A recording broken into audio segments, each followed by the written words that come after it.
Jumpa lagi dengan saya Generasi di The City Life Purwokerto Online Experience kita hari ini.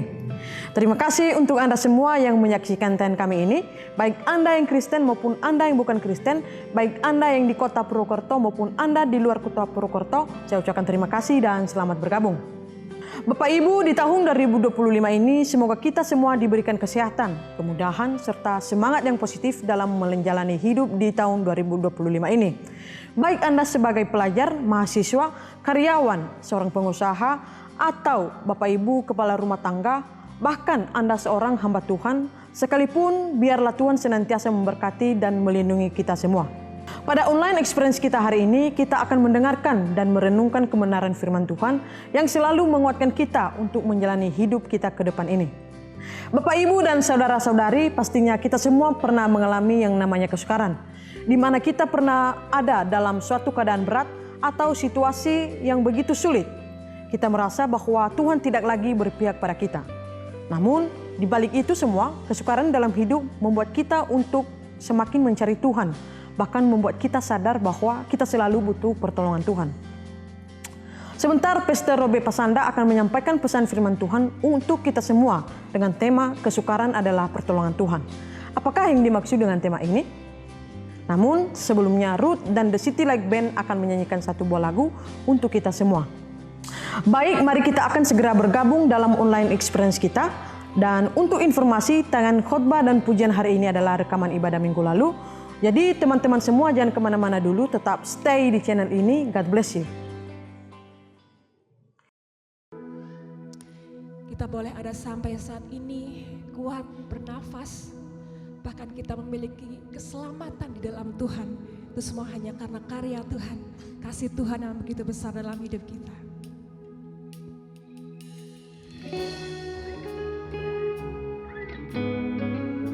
Mari kita datang pagi hari ini dengan penuh kerinduan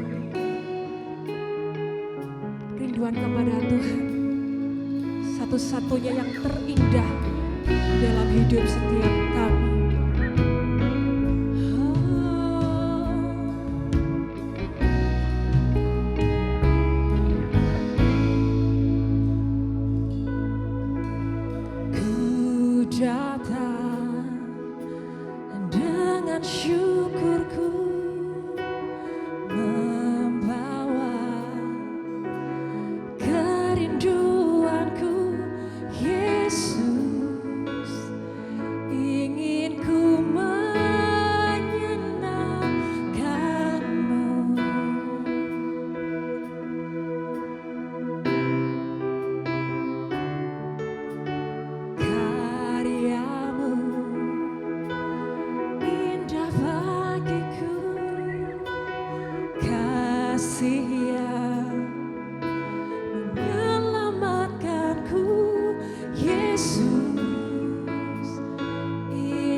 persembahan bagimu. Jiwaku tenang di hadirat-Mu. Kami aman Tuhan, Hatiku aman dalam kasih-Mu. Bawaku erat di hadirat-Mu. hati kami Tuhan, Hatiku persembahan bagi jiwaku tenang, jiwaku tenang di hadirat. Hatiku aman dalam kasih-Mu. bersama-sama angkat suara.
Selamat sore Bapak Ibu. Apa kabar? Luar biasa, Tuhan kita itu hebat, dahsyat, luar biasa. Bisa kita beri kemuliaan bagi Tuhan kita, haleluya. Ya, lagu-lagu tadi mengingatkan kita, sekalipun mungkin tubuh ini diremukkan, tapi sesungguhnya persekutuan ibadah kita dengan Tuhan tidak dapat dipisahkan oleh apapun. Banyak kesukaran, banyak. Tapi saudara harus punya keyakinan, komitmen yang kokoh. Bahwa seperti Rasul Paulus berkata, tidak ada yang dapat memisahkan aku dari kasih Tuhan. Penjara menanti, tidak urusan dengan penjara. Amin. Amin. Dan itu akan menunjukkan siapa diri kita di hadapan Tuhan. Haleluya. Sore ini kita bersama-sama belajar lagi kebenaran firman Tuhan. Tapi saudara, saya akan mengajak saudara rileks dulu dengan sebuah cerita yang lucu. Tidak tahu saudara tertawa tidak nanti ini. Seorang ibu memperkenalkan babysitter kepada anaknya usia 4 tahun. Ibu ini berkata, Mukidi, anaknya Mukidi namanya. Umur 4 tahun, ini babysittermu yang baru. Yang lama sudah diganti karena kinerjanya tidak bagus, ini yang baru. Ayo berikan ciuman yang termanis buat babysittermu. Babysitternya bilang, enggak mau, enggak mau. Lo ayo kenapa kau enggak mau, enggak mau. Lo kenapa enggak mau? Papa tadi cium langsung ditampar. Ternyata yang nyium bapaknya saudara, ya ditampar lah makanya dia enggak mau. Tahu gitu, mamanya ikut langsung nampar siapa? Suaminya saudara. Haleluya. Ayo kita baca ayat kita dalam Mazmur 34 ayat yang ke-20. Ayat 20 bersama-sama kita ucapkan 2, 3. Kemalangan orang benar banyak tetapi Tuhan melepaskan dari semuanya itu. Saudara kalau perhatikan perikop dari ayat ini, bagaimana Tuhan memproteksi kita, melindungi kita di dalam segala kesukaran kita. Katakan amin. Jadi banyak pengalaman yang bisa terjadi, kemalangan orang benar itu banyak. Di tokoh-tokoh Alkitab banyak kita bisa lihat, ada banyak kejadian-kejadian bagaimana Yusuf harus mengalami banyak kesukaran. Kesukaran dibenci oleh saudaranya, dimasukkan dalam sumur, dijual, kemudian bekerja di Mesir, difitnah. Sudah difitnah dimasukkan mana? Di dalam penjara. Di dalam penjara dia menolong orang menceritakan mimpi itu. Tapi saudara, Yusuf tidak diingat. Banyak kesukaran yang dihadapi. Tetapi Yusuf percaya bahwa kesukaran yang dihadapi itu adalah pertolongan Tuhan. Dan itu terbukti Bapak Ibu. Belum lagi tokoh-tokoh yang lain. Bagaimana kisah-kisah diceritakan. Bagaimana orang harus menyembah patung Nebukadnezar yang dibuat itu. Kalau orang tidak menyembah patung Nebukadnezar ini, dia membuat patung, maka orang itu akan dilemparkan di dalam dapur api yang menyala-nyala, yang dipanaskan 7 kali lipat. Ketika orang mendengar bunyi-bunyian, maka semua orang harus apa? Sujud menyembah. Kalau ada yang tidak menyembah, maka mereka dimasukkan dalam dapur api. Saya berpikir sudah sulit banget untuk mengikut Tuhan. Sulit banget untuk memuji Tuhan. Sulit banget untuk menyembah Tuhan. Selalu ada tantangan yang kita hadapi. Bahkan Yesus pun berpesan kepada kita, kalau kamu mau ikut aku, kamu siap pikul salib. Orang akan membenci kamu, dunia akan membenci kamu. Bahkan dunia akan mengucilkan kamu. Bahkan ada waktunya di mana kamu akan mungkin dibunuh orang. Banyak martir-martir yang mati saudara. Karena mempertaruhkan imannya kepada Tuhan. Dan dia tidak peduli dengan semua kesukaran yang ada di depan. Kemalangan banyak tidak peduli. Di beberapa negara lain, di Indonesia kita masih aman, masih nyaman. Di beberapa negara lain, saudara, orang kalau punya Alkitab, ditangkap. Didapati punya Alkitab, ditangkap. Alkitab ini seperti buku yang sangat berbahaya. Jadi orang berhati-hati banget kalau punya Alkitab. Di Cina itu Alkitab dibagi-bagi, saudara, disobek. Karena kalau diketahui, dibakar itu. Dan mereka ingin membaca firman Tuhan. Mereka ingin tahu apa itu firman Tuhan, kebenaran itu apa. Mereka harus bersembunyi, mereka tidak takut. Kalau satu kali mereka kedapatan, maka mereka ditangkap, tidak peduli dah. Dan saya yakin jemaat juga di sini, jika ada kesukaran datang melarang kita untuk bersekutu. Saudara tetap bersekutu bersama Tuhan?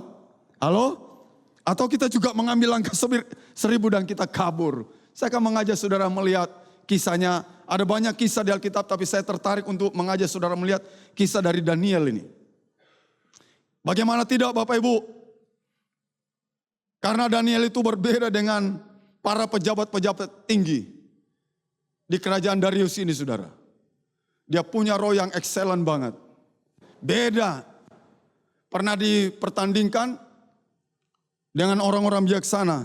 Orang-orang bijaksana lawan Daniel juga adalah orang bijaksana. Daniel hanya makan sayur, sementara orang bijaksana lainnya makan makanan yang lezat. Tapi saudara ketika diadakan pertandingan yang menang siapa? Daniel. Dan pejabat-pejabat tinggi itu mulai mencari-cari kesalahan. Dia ingin sekali membuat hidupnya Daniel hancur. Biasa Bapak Ibu, kalau kita diberkati Tuhan, susah orang bersenang dengan orang yang diberkati, dengan orang yang bersenang. Kita kadang-kadang kita sedih melihat orang yang diberkati. Dan kita tertawa melihat orang di dalam penderitaan mereka. Orang mencari kesalahan. Bupati, wakil menteri, pejabat-pejabat tinggi. Mereka cari-cari kesalahan. Dengan saksama mereka tidak mendapatkan kesalahan. Tidak ada kesalahan. Mereka cari kelalaian Daniel. Tidak ada kelalaian yang dia temukan. Tidak ada. Dan Daniel mengerjakan pekerjaannya itu dengan setia. Sehingga mereka tidak dapat celah untuk mempersalahkan. Saudara, biasanya orang berkata gampang banget kalau ingin mencari kesalahan orang. Benar enggak Bapak Ibu? Halo? Benar. 1000 kebaikan kita oleh karena satu kesalahan orang biasanya ingat yang mana? 1000 kebaikan atau yang diingat apa? Satu kesalahan itu. Gampang. Kalau mencari kesalahan. Tapi mereka tidak menemukan saudara. Tidak ada. Mereka tidak menemukan kesalahan apapun. Akhirnya mereka mencoba menghasut raja. Dia hasut raja. Ya, dia meminta kepada raja supaya raja keluarkan undang-undang bahwa dalam 30 hari ini tidak boleh ada orang yang beribadah kepada dewanya, Tuhannya, kecuali kepada raja. Mereka menghasut raja dan berhasil. Hasutan mereka itu diterima raja. Hasutan mereka direkomendasikan raja dan raja mengeluarkan undang-undang di maklumat itu saudara. Undang-undang bahwa dalam 30 hari tidak boleh orang beribadah kepada Tuhan. Kepada dewanya, kepada siapa saja yang dia sembah. Tidak boleh. Kecuali kepada raja. Kalau ingin minta sesuatu tidak boleh kecuali kepada raja. Keluar itu undang-undangnya saudara. Dan mereka berhasil membuat jebakan buat Daniel. Karena mereka juga tahu satu-satunya cara untuk mencari kesalahan Daniel. Dalam hal mereka berkata ibadahnya. Dalam hal ibadahnya. Ini satu-satunya cara. Maka pasti kita akan melihat Daniel akan selesai tamat riwayatnya. Saudara, kadang saya juga berpikir, kenapa Tuhan membiarkan gereja itu orang mau ibadah dilarang. Siap-siap Natalan, teman saya, Pak Paulus di Candinata itu cabang kami itu di sana. Mau Natalan udah dibagikan undangan, tiba-tiba polisi datang. Pak, batalin dulu Natalannya. Bayangkan itu, batal saudara. Jangan dulu Pak, ini berbahaya. Berbahaya. Juga kadang-kadang kita berpikir, kenapa kok orang itu berhasil masuk ke dalam gereja, bawa bom dan diletuskan bomnya di dalam gereja. Makanya saudara, yang menarik untuk kita cermati, yang menarik untuk saudara cermati, mengapa Tuhan itu membiarkan hasutan-hasutan mereka, kenapa Tuhan tidak menggagalkan persekongkolan mereka supaya undang-undang ini jangan dikeluarkan oleh raja. Dan mengapa kok Tuhan membiarkan raja juga mengeluarkan undang-undang itu? Undang-undang orang Media Persia kalau sudah bunyi tidak boleh dicabut kembali. Tidak boleh dibatalkan. Apa yang tertulis, ya udah, itu tertulis. Dan mengapa banyak pertanyaan-pertanyaan, mengapa kok dibiarkan undang-undang itu? Mengapa Tuhan tidak mencegah? Mengapa Tuhan tidak membuat gerakan sehingga mereka mengalami kekacauan sendiri dan mereka tidak berhasil menghasut raja, dan raja juga tidak mau membuat undang-undang, tapi semuanya dibiarkan Tuhan. Dalam keheningan itu Tuhan diam, sepertinya Tuhan diam. Dia tidak berbuat apa-apa. Dia lihat ada persekongkolan yang jahat, Tuhan diam. Bahkan Tuhan tahu loh siapa Daniel. Daniel adalah orang yang taat, beribadah kepada Tuhan. Dia tidak bisa dihalangi oleh apapun. Dia setia ibadah kepada Tuhan sehari. Dia 3 kali berdoa. Suka datang kepada Tuhan, kegemarannya datang kepada Tuhan, bersekutu dengan Tuhan. Beribadah kepada Tuhan. Tuhan tahu ini kebiasaan Daniel. Dan juga Tuhan tahu bahwa kalau Daniel melakukan ibadah ini, pasti dia akan dimasukkan dalam apa? Gua singa. Dan singa-singa itu bukan singa-singa yang kenyang, saudara, singa-singa kelaparan. Singa-singa yang siap menerkam musuh-musuh itu.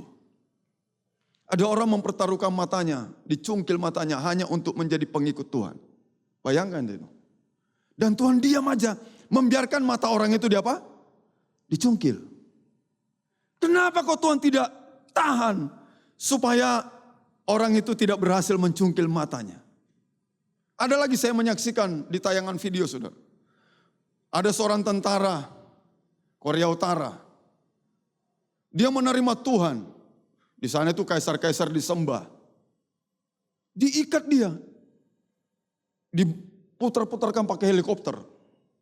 Hanya karena ingin beribadah kepada Tuhan. Dan dia rela hidup seperti itu. Banyak kemalangan orang benar. Banyak kesukaran di depan mata kita. Dan Tuhan sepertinya ketika kita menghadapi kesukaran, kenapa kok Tuhan diam? Krisis moneter tahun 98, itu krisis moneter yang bikin orang stres. Banyak orang kaya terjun bebas di tingkat 10 di Jakarta karena duitnya ada likuidasi. Lalu di dalam krisis moneter itu saya ditipu. Ngumpul-ngumpulkan uang untuk beli gereja. Ditipu. Tuhan tahu enggak saya ngumpulin uang untuk beli gereja? Tahu. Yang nipu siapa? Jemaat. Ibadah bersama saya. Tuhan tahu enggak ini penipu? Tahu. Kenapa Tuhan enggak beritahu saya? Kenapa dia diam saja? Jemaat juga ikut. Kurang lebih 100 juta loh dibawa duit tahun 98. Saya pergi ngajar di Soteria, pulang hari Senin, hari Minggu seperti ini masih ibadah. Dia suka baju putih, hati-hati ya yang suka baju putih ini. Duduk di depan, persis banget lah kita berkata kayak orang apa? Farisi, tapi ini di depan bukan, karena mereka bajunya tidak ada yang putih. Wah, zaman dulu saudara sudah ada HP. 98 tapi HP-nya itu Nokia yang gede-gede. Kalau saudara ditutup pakai Nokia itu lumayan benjol itu saudara. Dan saya sudah punya HP waktu itu, Ericsson. Wah, enggak gaya juga saudara. Wah, dia dengar khotbah dengan seksama. Saya ke rumahnya itu ya. Saya lihat di tembok-tembok itu tulisan yang indah-indah, tulisan Alkitab. Waduh, menarik lihat. Bahkan ada tulisan gini, ruangan doa. Gila saudara, di gereja saya aja tidak ada ruangan doa khusus. Di tempat saya tidak ada, dia ada.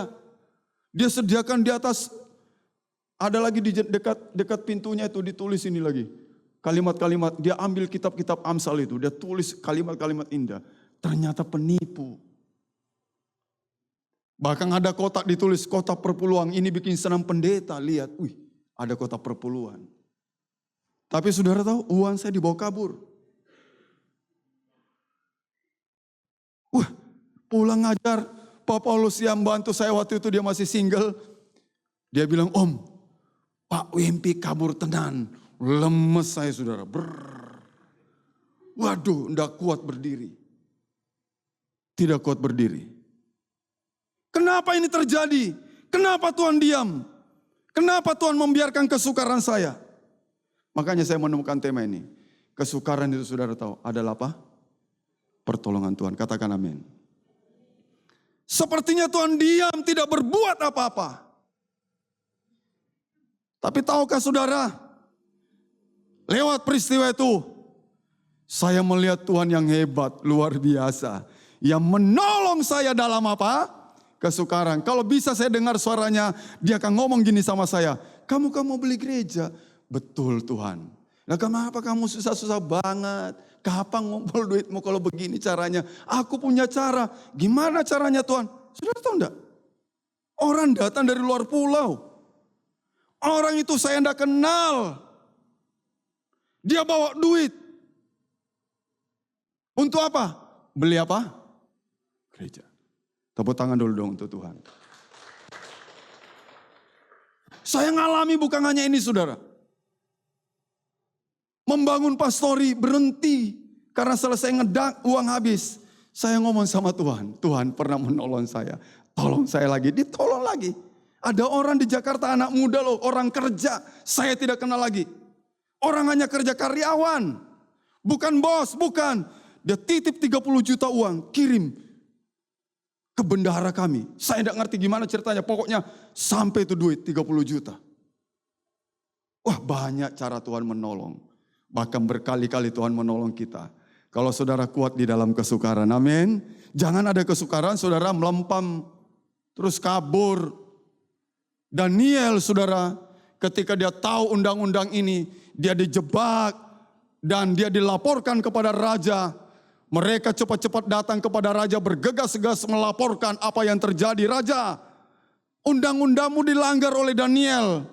Apa yang raja undang-undangkan bahwa dalam 30 hari tidak boleh ada orang yang meminta berdoa kepada dewanya, kepada tuannya. Daniel melakukan itu. Wah, kaget rajanya saudara. Mereka cepat-cepat laporkan itu. Dan tidak ada jalan lain. Undang-undang yang raja sudah keluarkan berlaku saat itu juga. Dan tidak dapat diganggu gugat. Tidak dapat dicabut kembali. Dan akhirnya saudara raja itu berkata, baik, tangkap itu Daniel, segera lemparkan kemana? Iya, ke dalam gua singa. Waduh, hatinya raja juga sebenarnya miris. Wah, Daniel. Karena raja punya hubungan yang baik dengan siapa? Daniel. Bayangkan saudara, kalau saudara punya karyawan. Karyawan itu setia, senang enggak bosnya? Dia enggak lalai mengerjakan tugasnya, senang enggak bosnya? Dia enggak punya kesalahan dalam pekerjaan, dia kerjakan dengan penuh tanggung jawab. Senang enggak bosnya? Maka raja itu senang. Tapi karena tadi hasutan itu saudara, jebakan yang dibuat oleh mereka, jebakan Batman itu, membuat Daniel tertangkap, dia berdoa.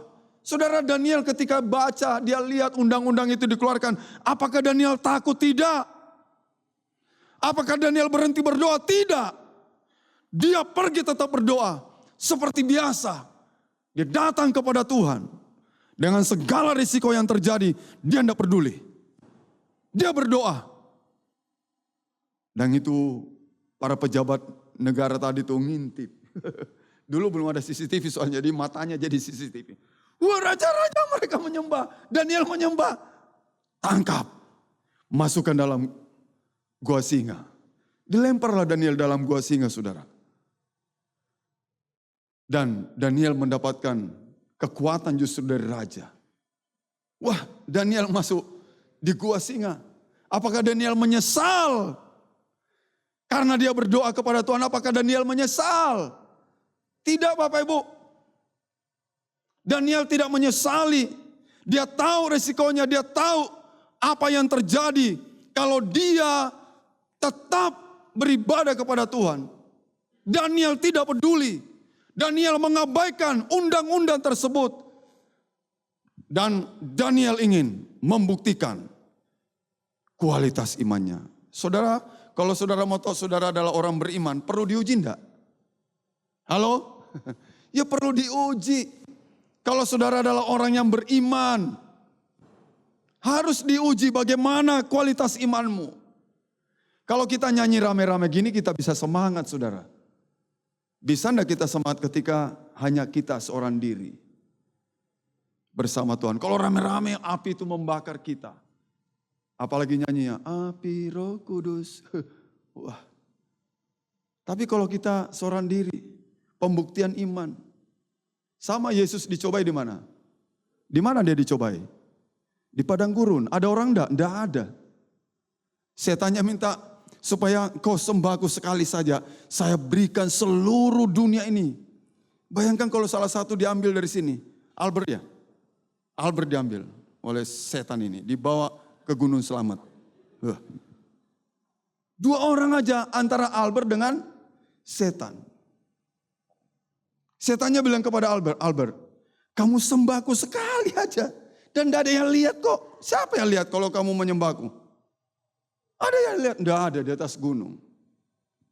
Dan kamu lihat seluruh Purwokerto nyebrang ke Purbalingga. Gila. Kamu nyebrang lagi ke Cilacap, itu ada minyak di sana, kilangan minyak. Kamu nyebrang sampai jauh. Aku berikan sama kamu Albert. Sekali aja. Albert gimana? Gimana Albert? Jangan pengaruhi Albert, biarkan dia jawab sendiri. Tidak ada yang lihat. Papa mamamu tidak lihat. Gembalamu tidak lihat. Sahabatmu tidak lihat. Tidak ada yang lihat. Timmu Pak Doni juga tutup mata. Mas, gimana? Bodoh amat. Bodoh amatnya itu jadinya apa? Wih, tepuk tangan buat Albert. Luar biasa. Itu kayak Daniel, saudara. Saya tidak tawarin anak mahasiswa. Kalau anak mahasiswa saya yakin mereka mau, saudara. Kalau mahasiswa STT pasti mau. Dosennya pun saya tidak mau tawari. Saya tahu juga dosennya juga nanti mau. Tapi Albert aja. Tapi dia mikir setelah itu, aduh rugi saya ya. Hanya sekali ya, sekali aja. Tidak berkali-kali, sekali aja. Tapi Albert membuktikan imannya. Enggak. Haleluya. Dia buktikan imannya. Daniel juga begitu Bapak Ibu. Ya, jadi Daniel pun membuktikan imannya. Dan saudara-saudara, mereka pikir tamat riwayatnya Daniel setelah masuk dalam apa? Gua singa. Enggak. Tidak Bapak Ibu. Ya, tidak. Malah Daniel dapat support dari Darius itu. Darius itu berkata, raja itu berkata begini kepada Daniel ini. Allahmu yang kau sembah dengan tekun itu, dia nanti yang menyelamatkan engkau. Dia yang melepaskan engkau. Ini perkataan iman yang diucapkan oleh Raja Darius. Dia yang menolong kamu Daniel. Dan Daniel memang tidak takut, dia tidak peduli. Dia tidak peduli, Tuhan datang menolong dia. Tuhan kirim malaikat mengatupkan mulutnya singa, dia tidak peduli. Sebelumnya dia tidak ngerti apa-apa, tidak. Tuhan tidak berkata kepada Daniel, Daniel tidak apa-apa kamu masuk gua singa, nanti aku ada di sana. Kalau gitu sih tidak usah diuji imannya, ya tidak? Karena udah tahu tidak, dia tidak ngerti. Tapi dia tidak mau dihambat, dihalangi. Tidak ada yang bisa menghambat, menghalangi relasinya dia dengan Tuhan. Ini hubungan pribadinya banget dengan Tuhan. Dan apa yang terjadi, Raja Darius sampai berpuasa. Daniel yang punya masalah, tapi yang berpuasa siapa? Raja Darius. Wah, dia berpuasa buat Daniel. Dia tidak bisa tidur, dayang-dayang datang kami hibur ya Raja. Enggak, aku tidak mau dihibur. Jangan berikan hidangan, saya mau berpuasa buat Daniel. Saya ingin tahu besok bagaimana keadaan dia. Makanya saudara, pagi-pagi sekali itu. Pagi-pagi sekali. Raja cepat-cepat datang ke gua singa itu. Ya, dia datang, dia berbicara kepada Daniel itu. Dia tanya, Daniel hamba Allah. Dia panggil Daniel, dia tahu Daniel adalah hamba apa? Hambanya Allah. Daniel hamba Allah yang hidup. Yang kau sembah dengan tekun itu, sanggupkah ia melepaskan engkau dari singa-singa itu? Saudara, perkataan imannya raja tadi kepada Daniel bahwa Tuhan melepaskan engkau. Itu terbukti. Karena dia dapat jawaban dari dalam gua singa ini. Waduh, Daniel bilang, wah saya baik-baik saja. Wah, saya baik-baik saja. Jangan takut saudara kalau engkau hidup benar. Jangan takut kalau kita berada di dalam kebenarannya Tuhan. Tuhan pasti membela kita, amin. Tuhan di pihak kita. Dan Tuhan tidak pernah meninggalkan kita. Kalau dia diam, dia punya rencana. Dia biarkan semuanya itu terjadi karena dia ingin tunjukkan sesuatu yang lebih hebat dari semuanya itu. Kesukaranmu adalah pertolongan Tuhan. Kesukaranku adalah pertolongan Tuhan. Lewat kesukaran itu, saudara tahu, Daniel punya pengalaman. Dia bisa didampingi oleh malaikat Tuhan di gua singa itu. Lewat kesukaran itu, Daniel bisa hidup berdamai dengan singa-singa itu. Padahal ini singa yang ganas, saudara.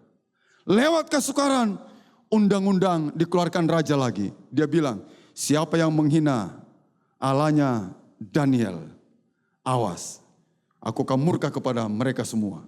Raja bilang, orang harus takut kepada Allahnya Daniel. Hebatnya saudara, lewat kesukaran, orang yang tidak mengenal Tuhan bisa ngomong gitu. Memberikan pembelaan. Lewat kesukaran, saya tidak mengerti kesukaran yang kau hadapi hari-hari ini. Masalah-masalah yang kita hadapi apa saja. Tapi saudara, dengarkan lewat kesukaran itu. Kesukaran adalah pertolongan Tuhan. Jangan mikir pertolongan Tuhan kalau selalu indah, baik. Ya semua berjalan dengan baik. Tidak. Tapi Tuhan izinkan kesukaran terjadi dalam hidupmu. Karena Tuhan ingin menyatakan pertolongannya. Kita bangkit berdiri bersama. Kita baca ayat terakhir Bapak Ibu. Dalam Amsal 12 ayat yang ke-13. Kita ucapkan bersama 2, 3. Orang jahat terjerat oleh pelanggaran bibirnya. Tetapi orang benar dapat keluar dari kesukaran. Amsal 11 ayat 8. Orang benar diselamatkan dari kesukaran. Lalu apa? Orang fasik menggantikannya. Saudara tahu, setelah Daniel bebas dan tidak apa-apa, utuh dia.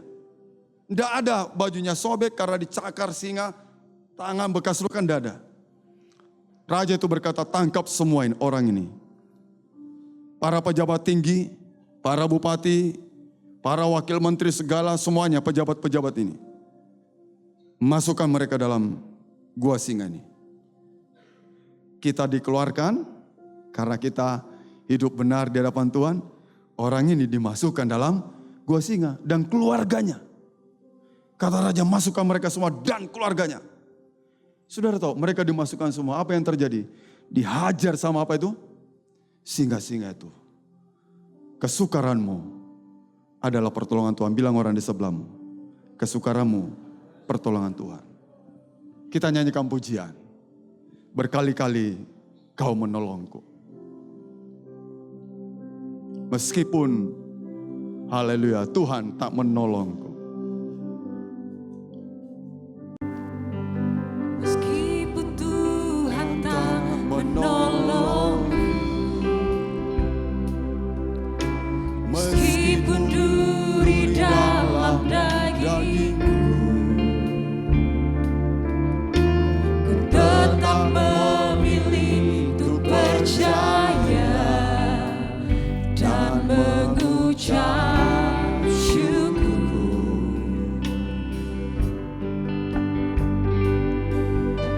Meskipun doaku tak terjawab, meskipun hatiku habis lenyap, ku tetap memilih untuk percaya dan mengucap syukur. Mari angkat tanganmu, katakan berkali-kali kau menolongku. Berkali-kali kau menolong, berkali-kali kau kuatkan dalam rasa sakit. Engkau ada, Yesus setia.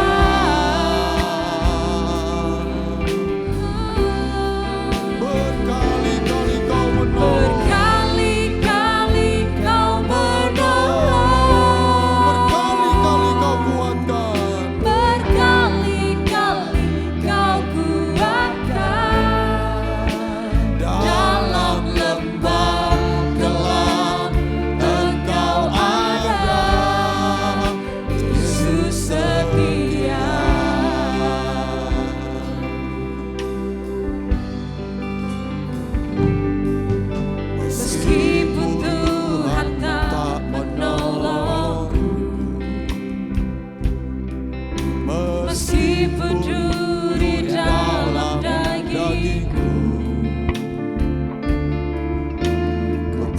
tetap memilih untuk percaya dan mengucap syukur.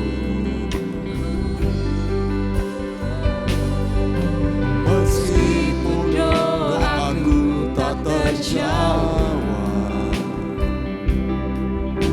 meskipun hatiku habis lega,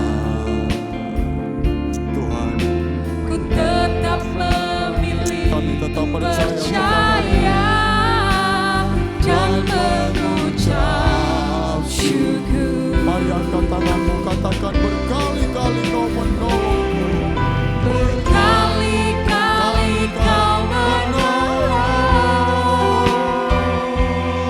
berkali-kali kau kuatkan. Dalam rasa sakit Engkau ada, Yesus setia. Berkali-kali kau menolongku. Amin, haleluya. Berkali-kali kau menolong, berkali-kali kau kuatkan. Dalam lembah gelap Engkau ada, Yesus setia. Berkali-kali kau menolong. Berkali-kali kau menolong, Amin, amin. berkali-kali kau kuatkan. Dalam rasa sakit Engkau ada, Yesus setia. Berkali-kali kau menolong ya Tuhan. Berkali-kali kau menolong, berkali-kali kau kuatkan. Dalam lembah gelap Engkau ada, Yesus setia. Dalam lembah gelap Engkau ada. Haleluya. Dalam lembah gelap Engkau ada, dalam lembah gelap Engkau ada, Dalam lembah gelap dalam lembah gelap Engkau ada. katakan Yesus setia. Yesus setia. Haleluya.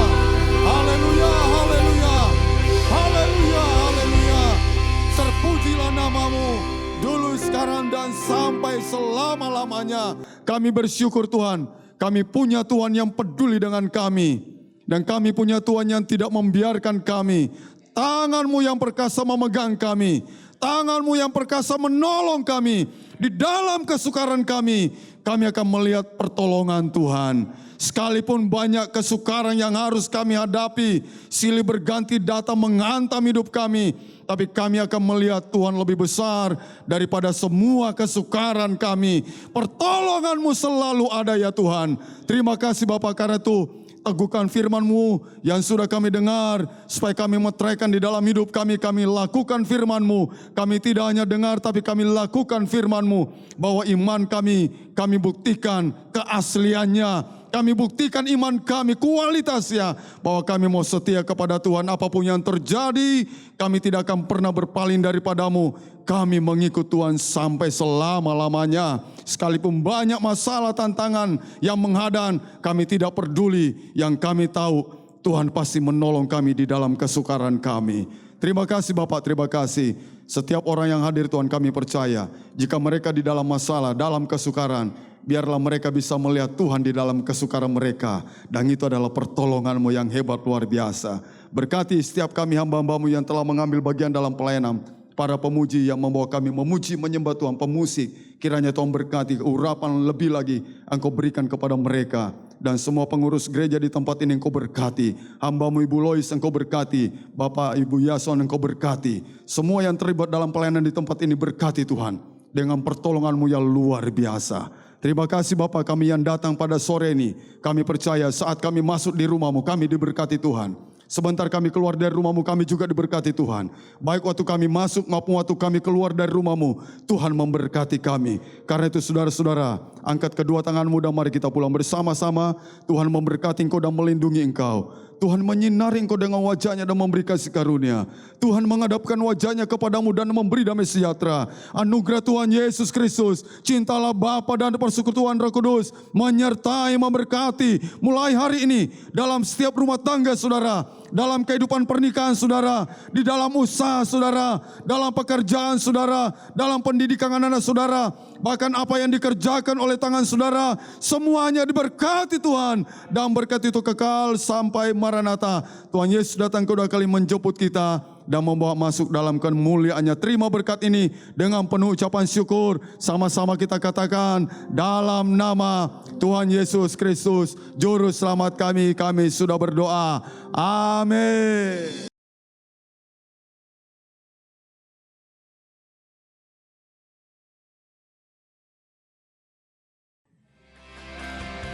Terima kasih kepada Pastor Robert Pasanda untuk pesan firman Tuhannya. Semoga kita semua diberikan kekuatan dan kemampuan dalam menjalani hidup ke depan ini. Dan kepada Ruth dan TCL Band serta volunteer TCL Purwokerto, Anda semua luar biasa dan salam kompak selalu untuk kita semua.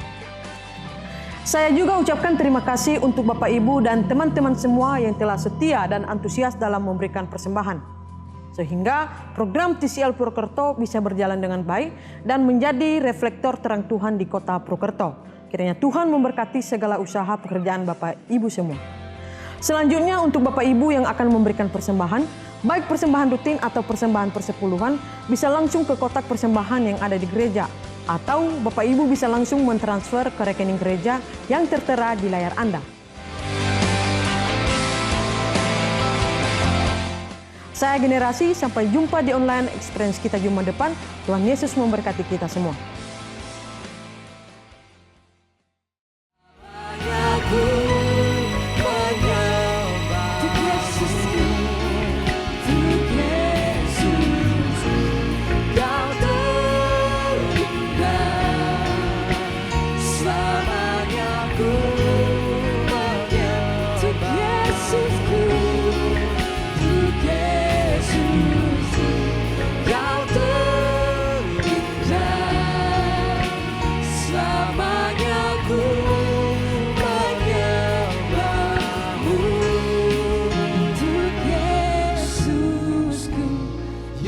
Terindah